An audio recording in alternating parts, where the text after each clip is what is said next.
तर मंडळी, आजची व्हिडिओ आहे ती म्हणजेच आपल्या कोकणातील नागपंचमीचं पूजन, नागाचं पूजन कसं केलं जातं ते तुम्हाला माझ्या आजच्या व्हिडिओच्या माध्यमातून दाखवणार आहे। सर्वप्रथम सर्वांना श्रावण महिन्याच्या खूप खूप शुभेच्छा। आणि आता काय गौरी गणपती येत आहेत, धमाल तर होणारच। तर आता ही व्हिडिओ बघा, नागपंचमीची थोडीशीच आहे, छोटीशीच आहे, अशा तुम्हाला नक्कीच आवडेल। आणि आवडला तर नक्कीच नेहमीप्रमाणे लाईक करा, शेअर करा आणि पाठव किस्सा नको। तर आता ही व्हिडिओ बघा। तर मंडळी, सर्वप्रथम स्वागत आहे तुमचं। आणि कोकणात आमच्या प्रत्येक घराघरात अशी ही नागोबाची पाटी लावली जातात। त्यावेळी कसा आता पाटी इली, पण पहिल्यांदा काय असायचं की चित्र रंगवलं जायचं सुंदर अगदी नागोबाचा, आणि मग शेणान वगैरे सारवून मस्तपैकी रांगोळी घालून सडो काढून करूचा मस्त मजा यायची। आता तुम्ही बघता सगळी तयारी तर झालेली आहे, पाट वगैरे ठेवून व्यवस्थित। आणि आता पूजा म्हणजेच अळूचा पान असता वेगळा, जिथे चित्रंगी असता त्या पानावर नागोबा ठेवला जाता। त्याच्यानंतर आता बघलाच तुम्ही, काकीन सगळं सोडो बिडो घातलेलो टाईल्स, आता काय टाईल्स इले असतात तो लादी इले असतात। पहिल्यांदा शेणान सारवल्यानंतर जी मजा असायची ना ती वेगळीच। पण आता म्हणतात ना, हळूहळू आपल्या कोकणात सुद्धा पुरवठा कमी होत चालल्या कारणाने शेण सुद्धा मिळताना मुश्किल झाला मंडळी। असो, तर बॅक टू अवर सब्जेक्ट येऊया। आणि आता तुम्ही बघताच पूजन चालू आहे नागोबाचा, सगळं व्यवस्थित फुला, बेल, दुर्वा सगळी गोष्टी घेतलेली असतात। आणि बघा ना, पाट ठेवल्यानंतर त्यावर अळूचं पान असता टिपक्यावाला, त्याच्यावर नागोबाग ठेवलेला। आणि आता त्याचा पूजन थोड्या वेळात होतला। तुम्ही व्हिडिओ शेवटपर्यंत बघत राहा मंडळी। आज माझ्या चॅनलवर तुमका दाखवण्याचो योग इलो असो।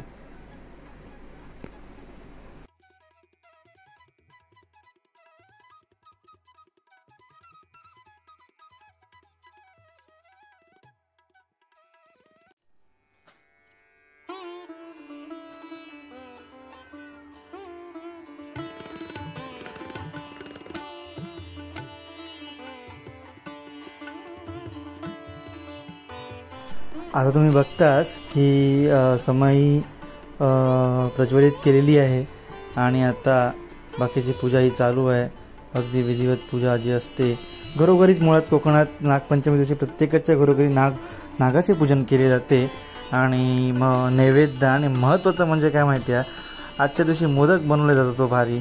आता बघा, नाही तुमका बोलले ना, टिपक्या टिपक्या पानावाला जा असा अळूचा पान, ह्या टिपक्या टिपक्याचा असा, आणि असा पान प्रत्येकाच्या घराकडे तुमका गावताना त्याच्यावरच नागोबाचं पूजन केलं जातं। तर आता व्हिडिओ वगैरे ठेवणार, त्याच्यानंतर सगळं जागा असा विधिवत पूजा करणार आणि मग नैवेद्य दाखवणार। आणि त्यानंतर काय काय असतं की काही ठिकाणी फुगड्यांचे कार्यक्रम केले जातात, बायकांची ओवी म्हटले जातात, खूप मस्त असतं हो। कसं माहिती आहे ना, नेहमी सांगते मी, कोकणात आपल्या महिलांवर, मुळात महाराष्ट्रात महिलांवर भाषा बदलली की रीत परंपरा बदलत जातात, तशी प्रत्येक ठिकाणी परंपरा बदलत जातात। गाव बदललो की परंपरा रूढी बदललीच मंडळी। आता व्यवस्थित फुलांनी पूजन केल्या जातं, तुम्ही बघताच, छान वाटतं ना। व्हिडिओ तुम्ही शेवटपर्यंत बघत राहा मंडळी। कशी वाटली ती नक्कीच सांगा, कमेंट मात्र करू विसरा नको।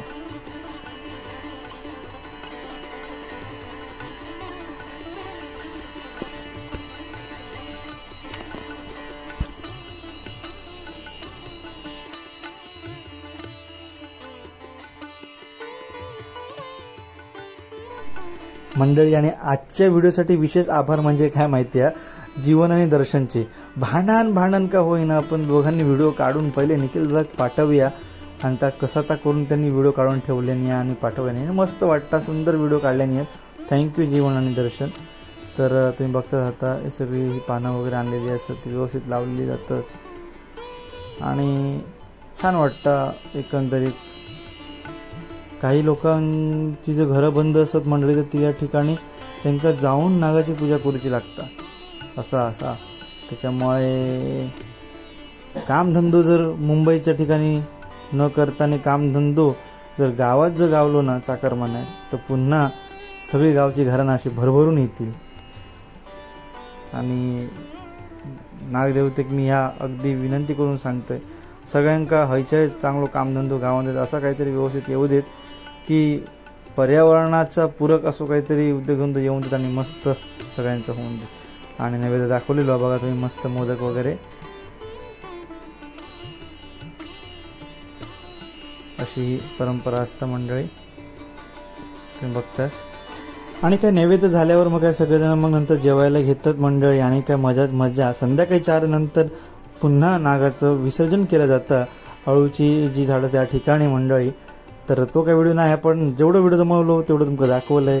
अशा तुमचा व्हिडिओ आवडलो असा भेटाय पुढच्या व्हिडिओ. तोपर्यंत बाय बाय.